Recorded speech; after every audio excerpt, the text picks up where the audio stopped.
everybody, this is Miles Luigi welcoming you to Chapter 8 of my Paper Mario Run, the final chapter, Bowser's Castle. This will not be the final video because I'm going to make a separate video for the final boss battle against Bowser. But with that said, let's get started. Actually, before we get started with Chapter 8, I first take a quick stop back to Merlau. And the reason I take a quick stop back to Merlau is to pick up Heart Finder. Heart Finder works very similarly to Flower Finder. If you remember way back in the beginning of this run, I made a whole point on how Flower Finder can allow me to go from battle to battle, maintaining a pretty nice supply of FP. Same argument can be made for Heart Finder, except this time with regards to HP. Now, throughout most of Paper Mario, proper guarding has been able to take the place of, well, being able to keep Mario's HP high. Mostly I was taking damage from not guarding properly, because with use of the defense badges or the damage dodge badges, I was able to mitigate nearly all the damage the game was giving me. However, Chapter 8 to the attack powers, they're just a little too high, kind of like in Chapter 7. Frankly, I could have used Heart Finder in Chapter 7, thinking about it in retrospect, but otherwise, Heart Finder basically serves the role of keeping Mario's HP high in the same way Flower Finder can keep Mario's FP high from battle to battle. Just before we get to Bowser's Castle, we do go across Star Road. The embers here can be easily defeated. The only real thing of note here is that if you have ice power on and you jump on an ember, it does make them split. It's just easiest if you use an attack that will flat out KO them in one hit, that way they don't split. Just a simple hammer with Mario with additional attack power badges does the trick. I wish for a power plus. I wish for a power plus, power plus. Oh god, I want a power plus. Mario makes it up to Bowser's Castle door, in which we learn that the door is locked. Game over. No getting in. Bowser wins. Oh, he left his back door open. Chapter 8 is another chapter, just like Chapter 7, where that 30 badge point limit really showcases itself. And the ultimate general badge setup I end up going with involves multi-bounce, D-down jump, Quake Hammer, Power Plus, the 2 damage dodges, P up, D down, all or nothing, Dizzy Attack, and both of the Finder badges. And let me explain my rationale behind all of them. First things first is Dizzy Attack. The reason why I put on Dizzy Attack is a lot of the enemies in Chapter 8 first attack Mario really easily. Koopa trolls run into you just like Koopas can and are really annoying, and if you jump on them without Spike Shield, you run into trouble. Hammer Bros hit you easily. Everything in Chapter 8 hits you really easily, and just having a means of being able to mitigate that threat entirely with Dizzy Attack, it's incredibly useful. Of note, I would also like to point out that Quake Hammer is absolutely amazing in Chapter 8. First things first, it completely gimps out Koopa Trolls, which are a pain in the butt to battle. Without Spike Shield, they are kind of hard to tackle, because you're not able to jump on them to knock them over, and they're able to call in reinforcements, charge for attacks, and using Quake Hammer just flat out removes their threat altogether. And it's really nice. If I have a line of 4 Koopa Trolls, the last thing I need to be dealing is with a prolonged battle against all of the frickin' Koopa Trolls, because I didn't have multi-bounce with Spike Shield or Quake Hammer. And Quake Hammer, it less badge points. Multi-bounce plus Spike Shield is 3. Quake Hammer is 1. Another badge that I did put on that's an ability badge is D-down jump. I put that on specifically for the Hammer Brothers. Hammer Brothers, they have 12 HP, 1 defense, which is only 1 round KO'able without any ability badges if you jack Mario's attack power all the way up with both power pluses, all or nothing, and P up, D down. That way, Mario does 7 damage per jump. However, in case you couldn't tell from the badge setup, using that much badge points for attack power increasing badges isn't exactly viable in my situation. And you might be wondering, well, why don't I just leave the Hammer Brother alive with a little bit of HP left over, kill him the next turn? Well, A, that's not efficient, but especially in the case of Hammer Brothers, they have a barrage attack that they only do when they're at 4 HP or less. And that Hammer Barrage attack does 2 damage 5 times. Now, here's the thing. All of the Hammer Brothers attacks, the Hammer Throw and the Barrage attack, all have the opportunity to shrink Mario, and I don't want to have anything to do with that status element. Shrink isn't completely debilitating, but having half attack power is not something I want to deal with. And not to mention, I already mentioned that I did have P up, D down on for the majority of this chapter, and that badge in particular with that barrage attack, that's 3 times 5 damage, that's 15 damage. That is a huge chunk of Mario's HP gone right there if I'm not guarding it properly, and I don't even want to bother with it, so D down jump just completely helps us out entirely. One of the little notes I would like to make about Chapter 8, just like Chapter 7, it really does make good use out of all of the abilities and partners that you've picked up throughout the entire game. Now, good game design, slightly irritating when I'm trying to prove you can beat the game without partners and you need to use them in the overworld. Yet again, yes, I'm pointing this out. Yes, I would like to be able to just run to the outside of the map and just avoid all the obstacles, but haven't figured out how to do that yet. Either way. Another enemy that appears in Chapter 8 are the normal, I guess, blue Magic Koopas. They have 11 HP, 6 attack power. Unlike the Magic Koopas in the previous chapter that only had 3 attack power, these ones have 6 attack power, and they can do everything that all the Magic Koopas in Chapter 7 could do in one enemy. They can raise attack, raise defense, electrify, turn an enemy invisible, and because of that and the fact that they have a greater attack power, they are inherently one of the more deadly enemies in the chapter. I mean, just in terms of raw attack power and their HP, they aren't necessarily deadly. They're just deadly for the fact that they are able to pack a punch in their attacks and all the effects that they can do onto the battlefield that could just throw off a strategy that one might have, or my strategy. They can't be gimped like Koopa Trolls can with Quake Hammer, so to me they're one of the top priority enemies to kill. Of note, just like every other Magic Koopa though, if a Magic Koopa is left alone on the battlefield, they have a tendency to run away alone, and just like the other Magic Koopas, if they do that, you don't gain the experience, but you do end the battle, so it's worth keeping note. I did want to point out the third deep focus badge just because, take a look, the badge looks different on the overworld than it does on the badge setup list, and this is just one of those weird things with Paper Mario that no one really is able to explain. It looks different here than it does here. Who knows? Yeah, let's move on.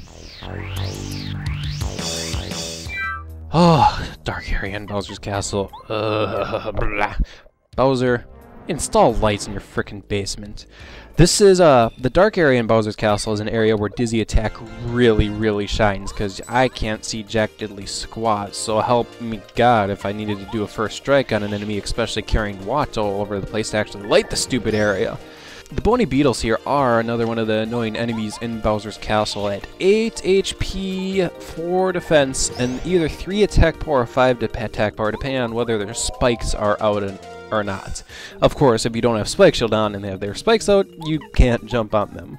But just like the Koopa Trolls, they can be flipped over with Quake Hammer, which, once again, I use to my advantage here. Not necessarily that bony beetles are as threatening. Matter of fact, I would argue they are less threatening than Koopa Trolls. They can't call in reinforcements or something like that. But Quake Hammer does gimp them, so you gotta use what gimps them, right?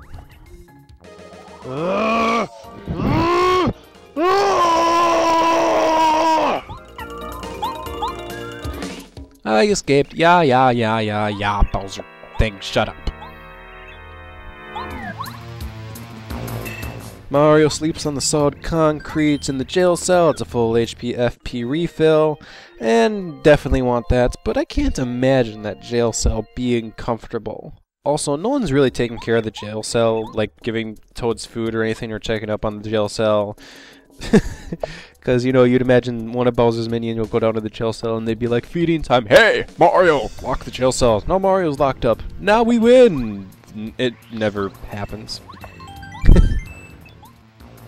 You know, going through the water area in Bowser's Castle, it makes you wonder if Bowser has actually ever hired Mario to do plumbing work. So, no one said enemies can't hire each other for work. You know, Mario, fix my plumbing. And Mario goes, okay, money, who cares if we're rivals?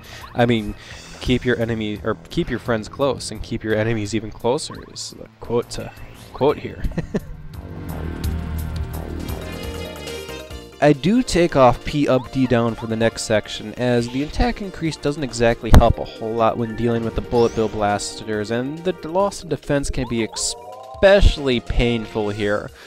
D down jump itself is what I use against the bullet bill blasters, as it can knock them out in a single turn. They have 10 HP and 4 defense. That 4 defense is normally a pain in the butt to go through. D down jump completely makes it not an issue.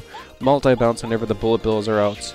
We're good to go. The next enemy that appears in Bowser's Castle that isn't all that common, but does appear, are the Dry Bones. They have 8 HP, 4 attack power, 2 defense, but their gimmick is that you have to defeat them with either a fire attack or an explosion.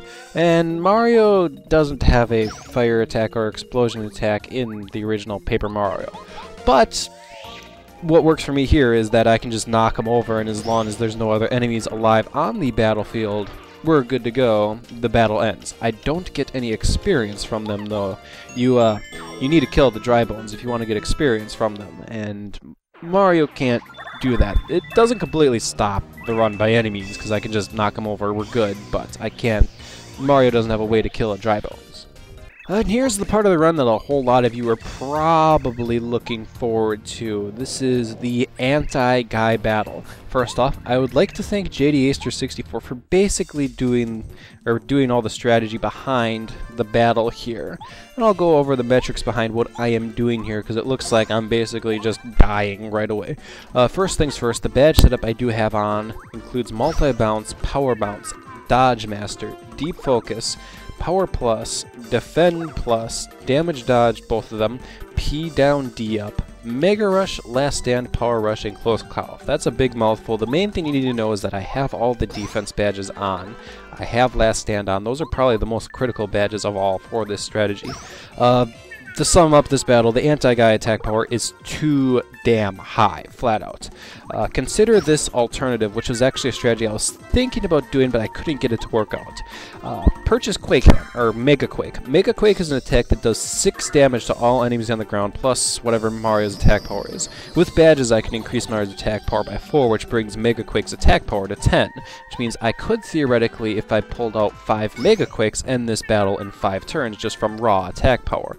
The problem there is if I did that, I couldn't survive long enough to dish out 5 Mega Quakes. I couldn't survive that. Mario can barely survive 2 counterattacks from the Antiguys, and there's no way in hell I'd be able to dish out 4. There are status elements that could be used, but all of them are fair success rate at best. None of them are good enough to be able to use reliably, so the strategy I use involves getting Mario safely in danger, which can be done from 2 enemy phases. Basically, it relies off a correct series of guards, depending on the attacks the Antiguys do. Generally speaking, guard the 12 damage attacks, get hit by the 10 damage attacks, except for some minor things that could happen if you did the math. But doing this allows Mario to get down to danger relatively reliably. Once Mario is in danger, use Chill Out, and here's where the beauty of the math kicks in. Once Mario is in danger and Chill Out is used, the most powerful attack from the Antiguy, the flip attack, that does 12 damage. First, it gets dropped down to 10 damage from the 2 defense badges. Chill Out furthermore drops that down to 7. Now, when Mario is in danger, that 7 damage gets dropped in half. However, Paper Mario rounds that down, so the 7 damage gets rounded down to 3. And last but not least, that 3 damage gets completely mitigated by the guard and the 2 damage dodge badges. The guard and 2 damage dodge badges, that calculation takes place after all those previous calculations took place. So the flip attack does 3 damage, but with a guard it does 0 damage, which means I can survive more than 2 frickin' counterattacks here. Basically, as long as I can keep Chill Out going, I'm able to gain the time I need to actually kill all 3 of the Antiguys, which I use a combination of Power Rush and Power Bounce to be able to do. The Deep Focus Pad was put on in case of the weird case where I did need to use Smooch. Based on the Antiguy's attack, it was possible to make it to 6 HP instead of going into danger. So getting into danger isn't something that can be done 100% reliably, depending on the sequence of attacks the Antiguys used in the first 2 turns. And basically, with the way the battle and the math worked out, a deep focus was required to complete the battle entirely.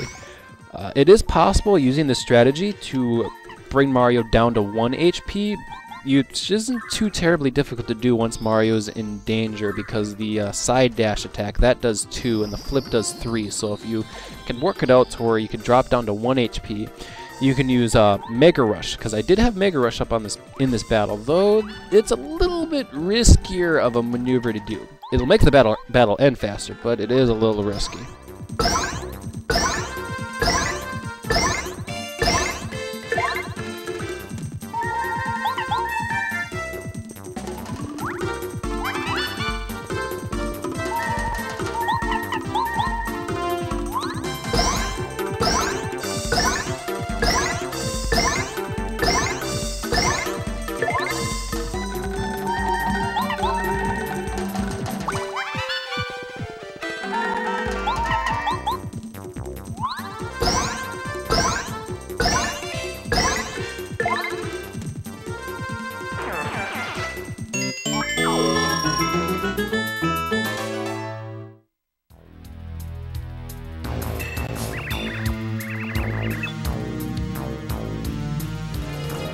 After the Antiguy battle, the rest of Bowser's Castle is more the same. More Quake Hammer to gimp the Koopa Trolls, more Magic Koopas being giant annoying a-holes, more Hammer Brothers. Once again, I really want to emphasize how painful Magic Koopas can be. Oh god, gonna die. Chill out, chill out, chill out. It's a good thing there's a healing point after this specific battle. Oh yay, the last hallway with a really dumb Peach Duple Ghost. That's really all you need to know. It's a good thing there's a healing block in this room. And like the Duple Ghost in Chapter 7, a single usage of Bomb Bet will just cause them all to disappear for me, thank goodness. Before going into the next room, the next mini-boss battle does start immediately when you enter the next room, so it's useful to prepare in the room before. Well, looks like this run's been in vain. The Koopa Brothers are back to ruin my run. Remember, they were the one enemy I had to make an exception to the rules I have set myself for this run, and they're back. I'm doomed. Or not. Looks like Junior Troopa is back to ruin a good battle. He had his wish granted, and like every other battle with him, the battle with Junior Troopa is honestly a back-and-forth damage race that just mathematically works out in Mario's favor. The main thing I want to point out is that Junior Troopa does use all of his forms in this battle, so I do put on Spike Shield so that when he changes form to the Spike and Wings, I am able to jump on him. Otherwise, the battle's not really any different from any other Junior Troopa back-and-forth damage race. Math works out in Mario's favor. I win.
Just before we take on the final boss, the final stats I end up with Mario are 50 HP, 35 FP, 30 badge points.